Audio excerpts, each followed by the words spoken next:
Buenos Dias from Greenway Parks. This is the Rorschach Argentina update from the 19th of February, 2026. A quick summary of what's going down in Argentina. Let's start with a major update on a story we've been following closely. Early on Thursday, the 12th, the Senate approved President Milei's labor reform after a marathon 12-hour session. The bill passed with 42 votes in favor and 30 against. This law aims to overhaul employment rules by making contracts more flexible and reducing severance costs. Key changes include replacing overtime pay with an hours bank system where employees work up to 12 hours a day and take that time off later, and stripping extra income like bonuses from severance calculations. While lawmakers debated, thousands of protesters filled the streets around Congress. Security forces used tear gas and water cannons against demonstrators who threw stones and Molotov cocktails, resulting in dozens of arrests. In a late-breaking change, the government admitted to an error in the initial text regarding sick leave.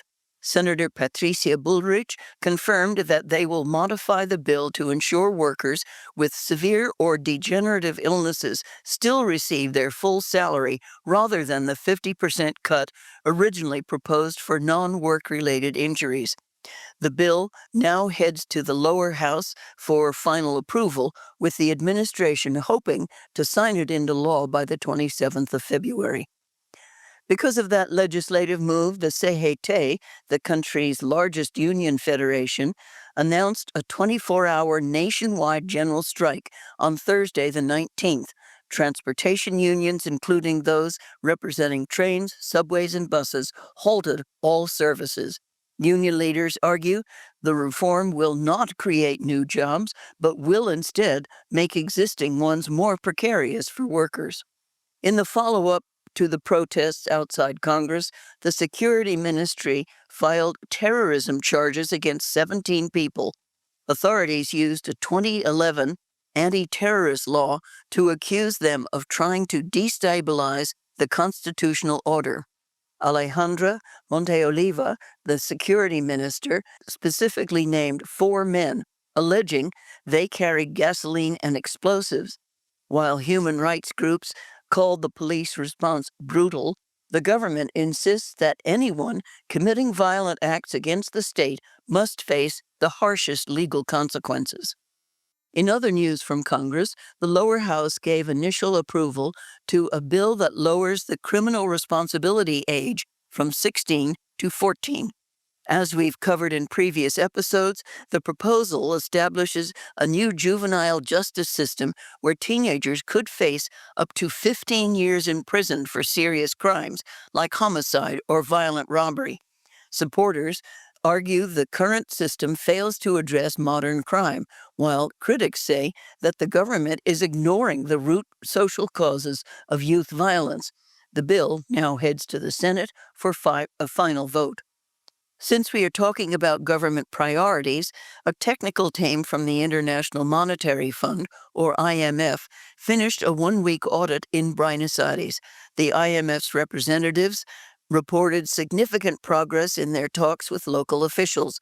Argentina needs to pass this review to unblock a $1.1 billion disbursement, even though the country is roughly $13 billion behind its target for international reserves.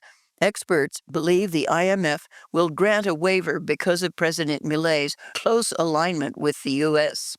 On the subject of economic targets, INDEC, the National Statistics Agency, released the latest figures on the cost of living.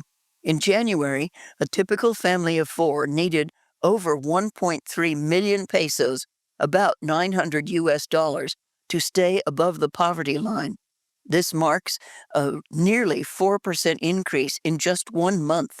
Meanwhile, those same families need at least 620,000 pesos, $450, just to afford basic food and avoid falling into extreme poverty.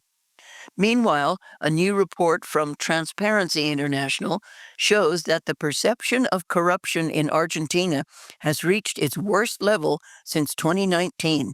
The country now scores 36 out of 100 points, ranking 104th globally. Denmark ranks first, while South Sudan comes last. For Argentina, the report specifically mentioned the bribery investigations at the Andes Disability Agency and the cryptocurrency project promoted by the president as reasons for the decline. Local watchdogs worry that a lack of interest in anti-corruption policies is making the country a riskier place for business. Speaking of business, YPF, the state-run energy giant, signed a massive new deal with Italy's Eni and a firm from the United Arab Emirates called XRG. Together, they plan to build two enormous floating units to export liquefied natural gas from the Vaca Muerta shale region in Patagonia. The project aims to produce 12 million metric tons of gas per year. The three hope to make a final investment decision by mid-2026, which would represent a huge step in turning Argentina into a major global energy exporter. While the energy center looks up, the textile industry is unraveling. More than 18,000 workers have lost their jobs in the sector since 2023. Local factories are now running at only a third of their capacity as they struggle to compete with a flood of cheap imports. While the government argues that cheaper clothes benefit consumers, manufacturers warn that without protection, the domestic industry may disappear entirely. Next, an update on the police unrest in Santa Fe in northeastern Argentina that we mentioned last week. The provincial police finally ended their strike on Wednesday the 11th. Massimiliano Puchado, the governor, agreed to raise the minimum monthly wage for every officer to 1.3 million pesos, 900 US dollars. Beyond the pay raise, the province also promised better mental health care for the force. From Santa Fe to the northern province of Misiones, environmental prosecutors are investigating the disappearance of two jaguar cubs. Nearly 4 months ago, authorities moved a mother jaguar named Para to a protected reserve with her two 2-month-old cubs. But the children haven't been seen since.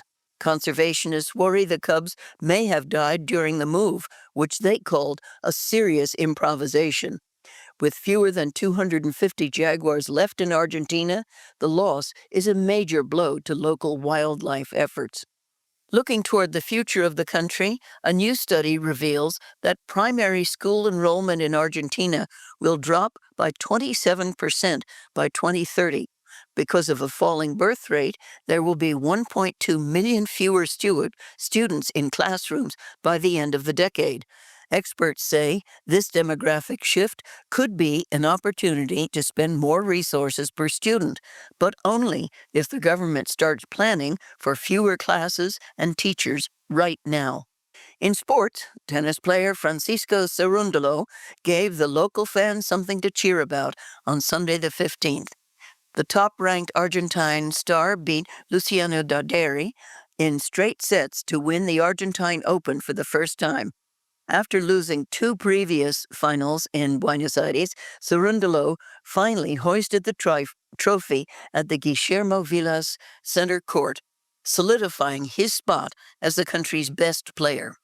Last week, we recommended an op-ed about Bad Bunny's political philosophy, and this weekend, the superstar brought that energy to the River Plate Stadium for 3 sold-out shows.